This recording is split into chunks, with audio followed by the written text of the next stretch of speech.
It's time for some help, hope, and healing. Every day's a new beginning. Tap into your feelings and giving life new meaning. No matter the time of day, His grace and mercy goes with you along the way. Help, hope, and healing. Every day's a new beginning. Get in step with Nicole. Hello, and welcome to the second season of Get in Step with Nicole. I am your host, Nicole Horston, and I'm so excited that you and my special guest is here today. And we're going to get started real quick because we have so much to cover as we get in step with soaring with help, hope, and healing. I tell you what, I was thinking about what our theme for the show would be today. And of course, I always give you a theme. For those of you who are joining us and you're new to our channel, to the station, I just want you to know that each time we'll give you a theme so the information that we share today will stick and stay. And today's theme is It's My House. And house is the acronym for helping others understand how to soar effortlessly. And I have my special guest, and I don't know whether to call you soror because she's my sorority sister, but she's also my sister in Christ. So I'll just call you, for the moment, Sor Denise Friend Foster.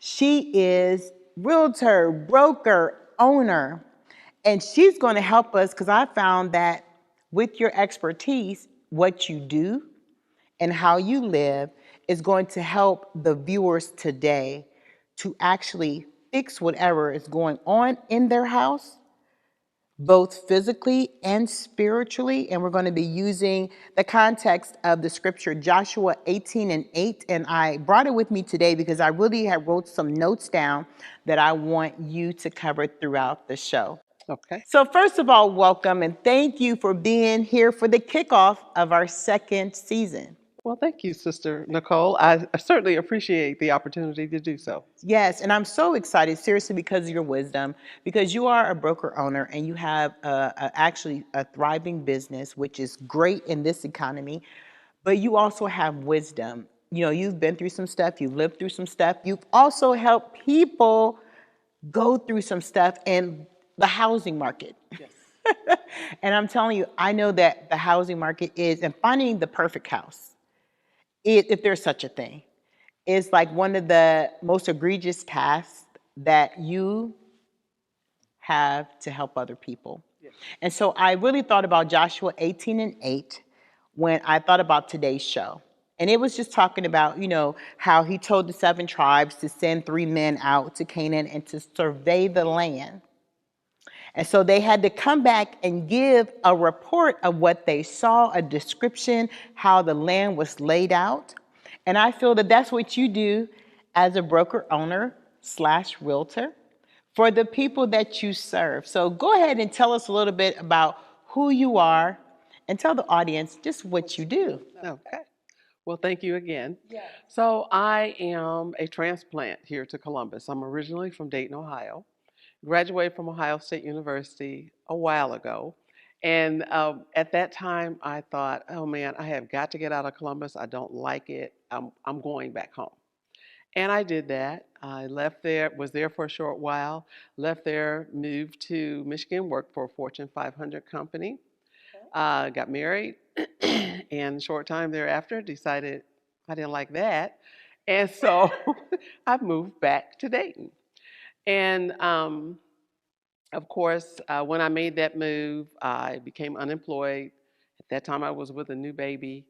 And so I thought, what should I do?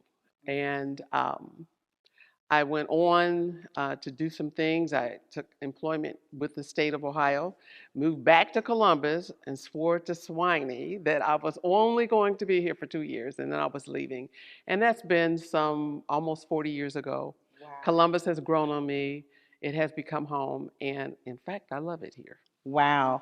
And just listening to your story, and like you at home, you've gone through some things that have made you resilient. And I looked up the word as I was studying because I love studying to prepare for this. When you're resilient, you have the ability to snap back. And I'm telling you, what you went through, I heard you say a divorce. I heard you said that you have gone back and forth as far as deciding where your home would be. Yes. And so now that you've made it your home, you're here to stay. Yes. At least I hope so, because I just love you to death. And so here's, I love you to life, I guess. But you should say, but you had a daughter, Yes. and you were actually trying to navigate your house. Yes, absolutely. And how did that look with a newborn, with a new career? And actually, I think you were going back to school even? Yes, I did at one point in time decide to go back. And the whole history with the real estate piece is that when I was in Michigan, I thought I wanted to be a realtor and began taking the coursework I needed. And of course, then when I moved back to Ohio, that didn't count. So I thought, well, maybe I'll try this again. And did took a couple of classes and never finished. And then, years fast forward, in 2000 or so, I decided I would go to real estate school again and got licensed in 2002. But in the interim, yes, there were a lot of things that occurred in my life that required me to make some other decisions. And so my faith, I guess, I always think two things. One, uh, I'm not the only one, and there's always someone else in worse shape than I am, and people survive. And then, secondly, God won't bring you to it if He's not ready to take you through it. And Oh, so, sister, you on something there. I have Let's managed. just let's slow down. Let's slow this Okay. train down a little bit. Okay. So the first point, when you were just explaining to the viewers that you aren't the only one, and that is what this show, it truly is. We're this whole season, we're going to have people like yourself who's helping our viewers soar. And SOAR is just like a whole transition that I went through, where I had to do the S and the O, self-observation. I had to accept and acknowledge some things in my life that was taking place in my life. Some of it, I unfortunately had my hands in it, and other things were out of my control. But then the R in SOAR is recognizing and realizing that I have everything within me to do what God has set me to do. And so that's why I wanted to slow it down, because seriously, when you talked about you're not the only one, so many people feel like that. Yes. And I'm glad you said that. Can you expound just a little bit more about just helping people when they feel like they're the only one who's going through? What were some of the things that you used to get you through that feeling of, I'm in this by myself, but then coming to the realization that I'm not by myself? Yes. Well, I think for me, it was the fact that I had, at that point in time, a new baby. And it was my responsibility to get her raised up, my responsibility to provide for her. So I really didn't have time to have a pity party. I had to grow up and step up and found employment and managed to get through that phase of my life. At some point, when she was about 3 or 3.5, almost 4, I was party to a reduction in workforce, reduction in staff. And so again, I was unemployed. And again, I had a little trepidation about, now what am I going to do? But at that point in my life, I was a young person and I thought I was invincible and I was going to move forward. And so I did. I managed to, that's when I took employment here in Columbus. And again, I was only going to stay 2 years and then I was going to move on. And during that time, I tried and tried and tried to get to Atlanta because that's where I thought I wanted to be. And it did not happen. And to that, I say, things happen for a reason. And while it may appear to be um, a, a defeat or a failure, that you have to keep your eye on the prize, and the prize was to become employed and be able to provide for my child. And so I ended up back here in Columbus, had a job that I loved, and I did that for 18 years or so. And again, I got caught up in that job shuffle and again found myself unemployed. And by this time, this child of mine was now in her second year of undergrad school. And I'm like, okay, now what? What do I do? Because I want to make sure that she's able to finish school and not have to take on any unnecessary burdens. And fortunately enough, I had remarried by that time. I had a supporting husband. And this is when I decided this final time for this real estate. Third time's a charm. One for the Father, one for the Son, and one for the Holy Ghost. I like to say when I do things in threes. Yes. Yes, ma'am. And so I took the coursework, studied for the exam, passed it the first go round, and I was off and running. Went on to work at several brokerages, and again, I'm always a what you would call, I guess, a knowledge seeker. So I'm always looking for, yes, more information. And I gathered enough information and had enough courage to say, okay, I can do this by myself, and started my own brokerage. I And love here we all are this. today. I love this entire story. And ladies and gentlemen, she took us through a journey. And some of you, I mean, a lot of times when we go through stuff in life, we feel like we're alone in it all. But our special guest today, Denise Friend Foster, is just telling us that even when you feel like you're alone, there's always that gumption, that feeling that you have, and that's God, I'm speaking into you, letting you know that you're never alone. I'm with you always, even until the end. And so she went through a reduction in force, and I've gone through 2 reduction in forces in education when I was a teacher. And when you get that letter that they don't no longer need you, first of all, it makes you feel some type of way. Yes, it It absolutely makes you, does. because you have committed yourself to the task of being a good employer. Yes. And then it's just like, here goes this slip. I don't know about you, but they gave me a slip. And the slip says that, I was lower on the totem pole. And so, of course, based on seniority, I went through that for 2 years until I finally got enough years in where I wasn't the single man out. Okay. But the whole idea of what do I do? How do I take care of my family? How do I share this with my husband? Because we worked together, as you said, you had remarried and such as I have. Like when we're taking care of our house, there's things that happen. Yes. And of course, when you lose your job, ladies and gentlemen, you have this overwhelming burden. But then God gives you the strength as He did you. You never gave up. No. You kept pressing. You said you were a lifelong learner, which we all need to be in this life. But you held on to your faith. Absolutely. Absolutely. You held on to your faith. And so the second part of that, you believe that God, if He's going to bring you to it, to whatever it is, and if you've been watching the show, I always use it as any emotion that you feel. And that's why I'm here, because of it, because in my book, Shades of You, I talk about it being any emotion that you go through in this life. And so you believe that if God brought you to everything that you have endured, that He was able to bring you through it. So now that's why I had to slow the train down, because you gave some 2 good points that we didn't want to miss at home. So tell us about that. If God brings you to it, then He's going to bring you through it. Yes.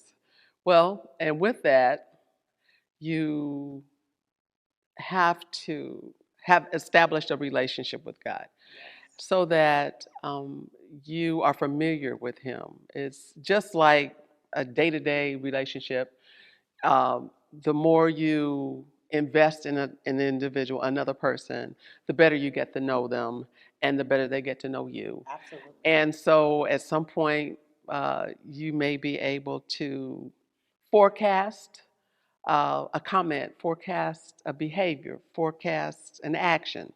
Um, and then it also allows you to tune your ear so that you hear them when they speak. A lot of times people speak, they say things, but what they say is not what they really mean. And so you have to have the discerning ear to know that. And with my relationship with God, I will share a story. Certainly. That And I'm pretty sure we're ready to hear it. yes, certainly. The second situation I had with the reduction in force, I had been hearing this voice in my ear, tapping me on my shoulder, saying, "It's time for you to move on." And I kept justifying it, saying, "No, it's better the devil you know than the one you don't." To tap me again, "It's time for you to move on." And I justified it by saying, "No, I've got this group of people here that I have been mentoring.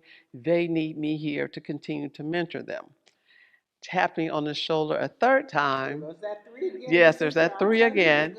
And they said, "Okay, you didn't hear me, so I'm going to get your attention." And so got my attention. And again, that's when I was unemployed with a child in undergrad school, and I needed to get her through school.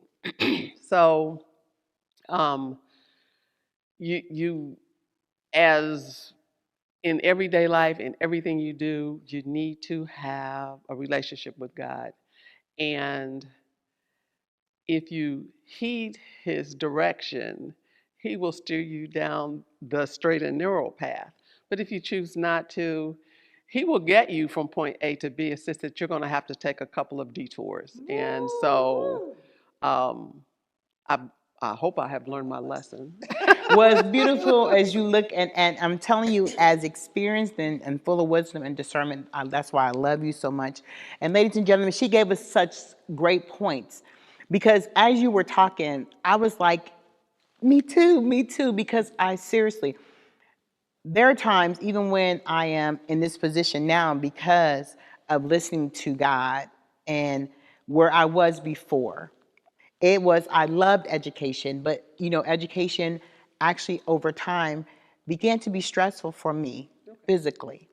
And so I heard the warning that my body was shutting down, and I was running here because I was tutoring, I was helping with cheerleading, helping with drill team, trying to take care of a family. But I had the heating, like two jobs for two people. That's what my husband always always told me, like two jobs for two people. And so he said that to say that, you need to slow down. And before my mother actually passed away, God rest her soul, she said the same thing, like, "Nikki, when are you going to just enjoy life?" And I know some of you out there can agree that you feel like the hustle and bustle is for the sake of the family.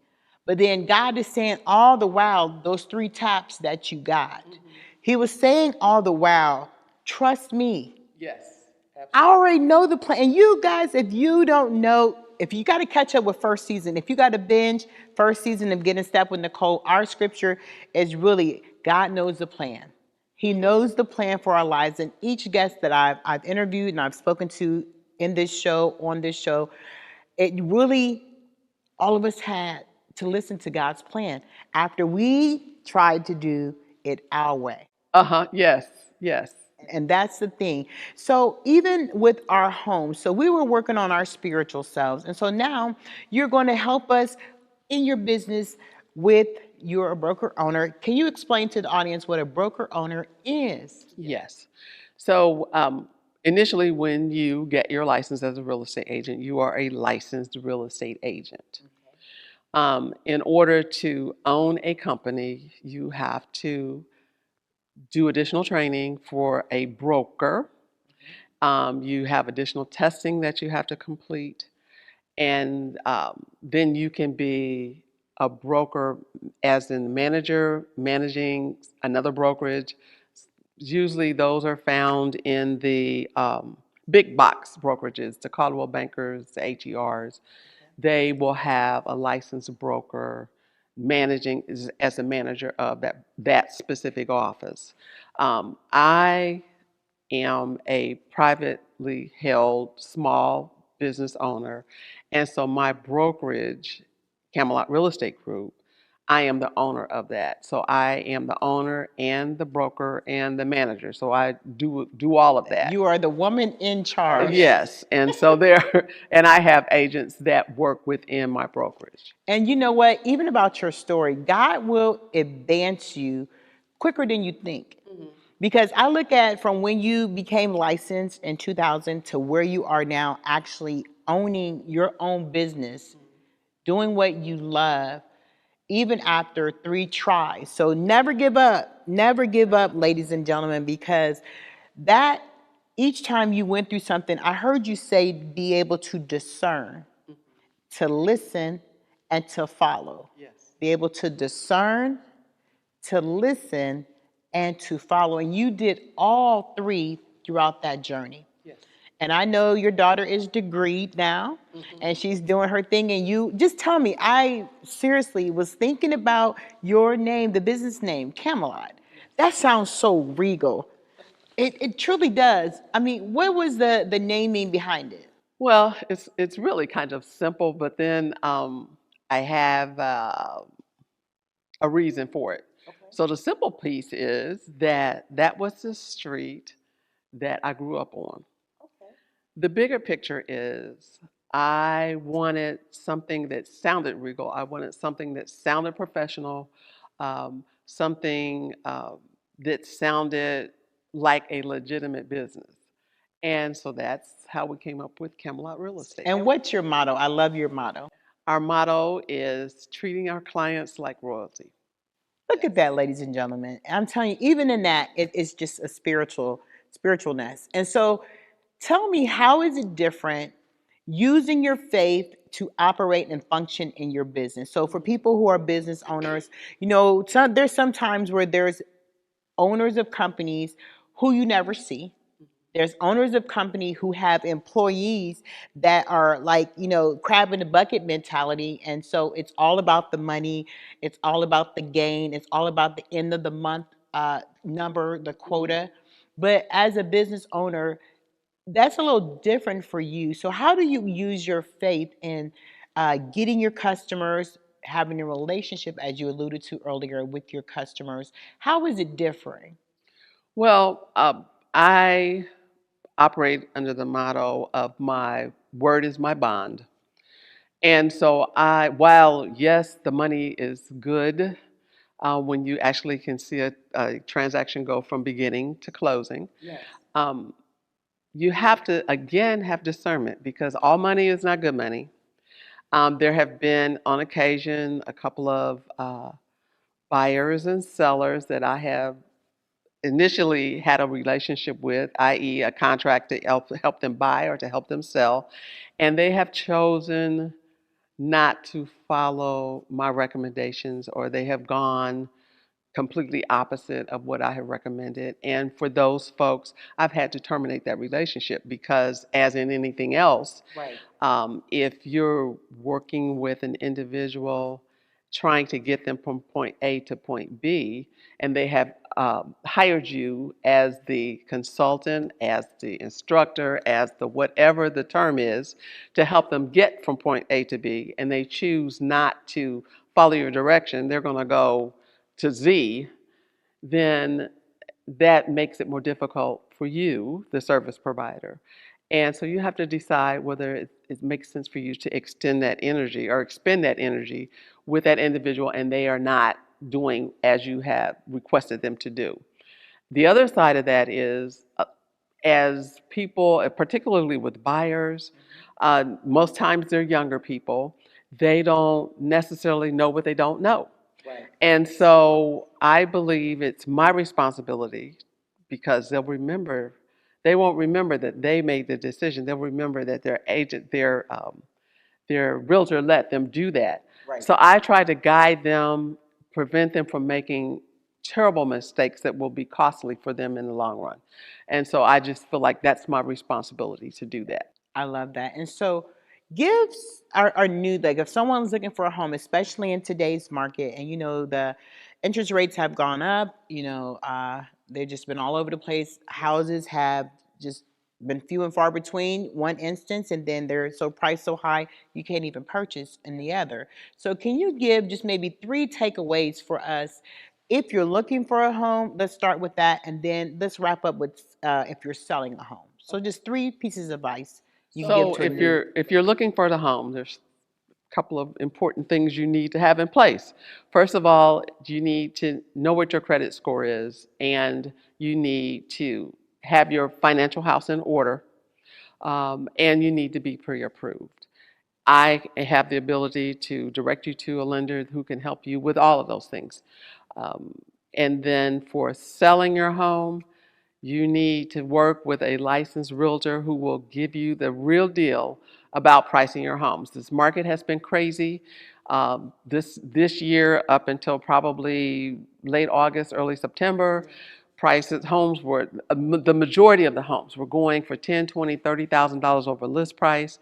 That has slowed down, and so you need to, while it's still a buyer's market, still a seller's market, you need to have your home priced appropriately to get it sold. And so when she talks about a seller's market, that just means that the seller, I'm using layman's terms, of course, you're going to use professional terms, they have their hands in it the most, which means that they make the decisions.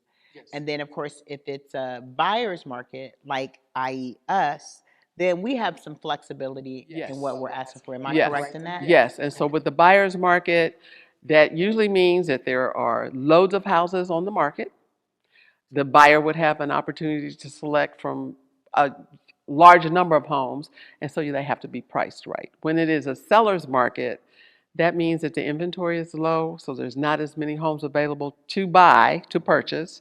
And so sellers kind of have the upper hand. They don't have to be as flexible with their pricing or the concessions that they would make in order to get their home into contract. Now, what's a concession? So let's, like, is that closing costs, or is that a concession? Yes, closing costs can be considered a concession. A home warranty can be considered a concession. And as far as making repairs, because right now they're selling them as is. They're not going to make any repairs, and so the buyer is stuck with that if they choose to move forward. So, ladies and gentlemen, if you want to get in contact with my dear friend, Denise Foster Friend, and if you have some questions, how can they get in contact with you? Of course, we'll have it on the screen, but how are the best ways to get in contact? So the best way to get in contact with me would be by phone. You can reach me at 614-239-5788. And then, of course, my social media handles, and I think they will be on the screen, but you can follow me on Instagram at D Sells Homes. You can follow me on Facebook at Denise Friend Foster Realtor. So listen, I laugh because when you said Instagram, I'm not even on Instagram yet, and you're flowing with Instagram. And so I just, really appreciate you being here today, helping us with our houses. And HOUSE is the acronym for helping others understand how to soar effortlessly. My friend talked about being resilient, going through trials, but at the end of the day, understanding that God knew the plan for your life, but you had to work it. You had to work it. But you also had to have that relationship with Him, and an tuned ear to what He's saying and His urgings to you. So give us one closing thing that we can take away after the show that help us with our houses. I would say the best thing would be to have the Lord at the top of your life, and be able to establish a relationship with Him. I love that. And so, ladies and gentlemen, as I always say, no matter the time of day, it can be morning, noon, afternoon, even midnight, any time is a great time to get in step and soar. We'll see you next week.